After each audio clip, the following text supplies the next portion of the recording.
Today we're going to show you how to mend a small hole in your sock using the linen darning technique. You'll need some embroidery thread, a light bulb, scissors, and a needle. First, thread your needle so you have a short tail and a long tail. Hold the needle and thread with the short tail in your dominant hand and the long tail pointing down in your other hand. Now gather the end of the long tail between your thumb and forefinger on your dominant hand so your thread is forming a circle. Wind the thread around the needle 3 to 5 times. Then grab the wound thread with your thumb and forefinger that are also holding the tails and draw the needle away from you, leaving a knot at the end. Now that your thread is knotted, make sure that your sock is inside out.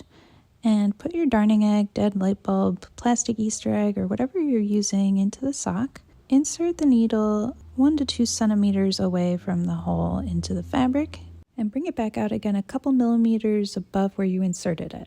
We're going to create a matrix of running stitches perpendicular to each other that extend beyond the hole 1 to 2 centimeters all the way around. So I'm going to sew a straight line up one side of my area that I'm darning.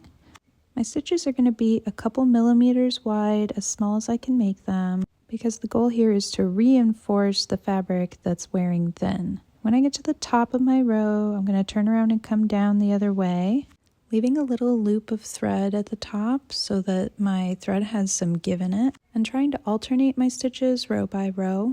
So if there's a stitch in one row, there's a blank space in the row next door, and then a stitch in the row after that, and so on.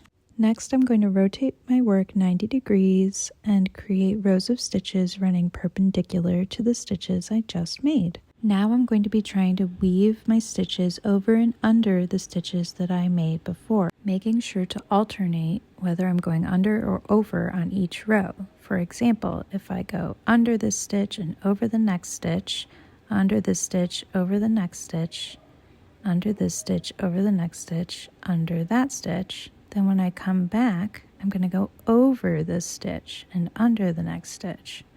Just doing the opposite of whatever was in the row above, which is what creates this woven pattern. Point your needle at where the thread is coming out of your work, so the thread is making a circle, and wind the thread from the base of your work around the needle 3 to 5 times. Then grab that wound bit of thread with your thumb and forefinger in one hand and draw the needle away from yourself with the other hand to create a knot. Then go ahead and trim your thread as close to your work as possible, and you're done. Inspect your work and make sure that the hole has been successfully mended. Look around for any other weak areas surrounding the hole that might benefit from reinforcement. Get creative with shapes and colors, and don't worry if your stitches aren't perfect the first time around. At the end of the day, you save something from the landfill and learn something new.